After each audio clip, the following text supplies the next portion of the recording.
The Gold Coast Bulletin splash is a beauty. I love this. Jacinda, let us in, bro. It would be choice, sweet as, to see all the wanu and get our economy smoking again. We're tired of losing sheep over it and don't want to cause a scandal. But March is too far away. We could make the flights as cheap as chips. How about it, cuz Gold Coast Kiwis and reliant tourism operators are pleading with New Zealand Prime Minister Jacinda Ardern to greenlight the trans-Tasman travel bubble sooner, saying any further wait would be tough on business and families. What you've got to understand here too, Maddie Cunningham, is having spent a long time on the Gold Coast, there are probably more people in Coomera than there are in Dunedin right now, and that is a big problem when they've got to wait till March, because the problem is that people want to come over here. They want to come over here and holiday. People want to go from the Gold Coast back to New Zealand so they can go back and see their cousins and so forth. But at the moment, they're going to wait another 3 or 4 months. These travel bubbles, they're a myth. Yeah, and you'd think it'd be a win-win situation, wouldn't you? And then you've got to remember, Gleeson, you're coming from one place where there's no coronavirus to another place where there's no coronavirus. So what's the problem about travelling between those two places? There's no difference travelling between New Zealand and the Gold Coast as there is travelling between Tasmania and the Gold Coast. And yet, in this case, we're going to put up this wall and say, no, you can't come in, we're going to wait until March.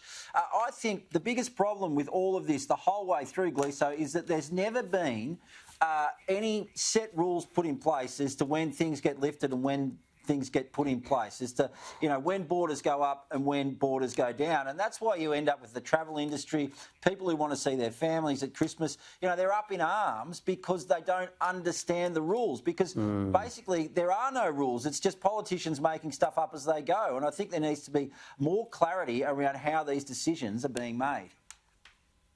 Where's the medical evidence? Honestly, Matt, where is the medical evidence? None. We've been asking for the I mean, seriously, tell us the medical evidence that stops, for example, the Premier of Queensland at the weekend allowed Kiwis to come into Queensland for the first time without the 14-day quarantine exemption, but that was 43 days after, New South Wales, the ACT and Victoria were allowing Kiwis in. I just don't understand it. And New Zealanders are allowed to come into the Northern Territory at the moment, Gleeson. So what happens? Is there something that when you fly over Queensland and get here to the Northern Territory, everything's all right? But if the plane stopped short and you had to get off earlier, there was going to be some extra risk that you'd have COVID-19? I don't understand how it works. I really don't. And I think you hit the nail on the head when you say there is no medical evidence. And that's been the case from the very beginning. Remember, Paul Kelly, Deputy Chief Medical Officer of this country, has said several times that there hasn't been medical evidence, certainly for local border closures. And, I think we need to look at what's going on here with the New Zealand situation as well. The election is over. The election is over. Come down out of the trees. I'll tell you another thing, Matt.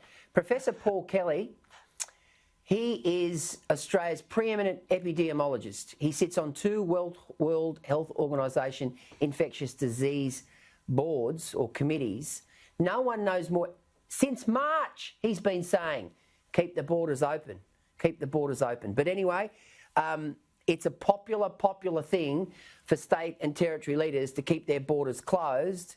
And so, you can't tell me that there hasn't been one eye on the polling and one eye on the non-existent medical advice.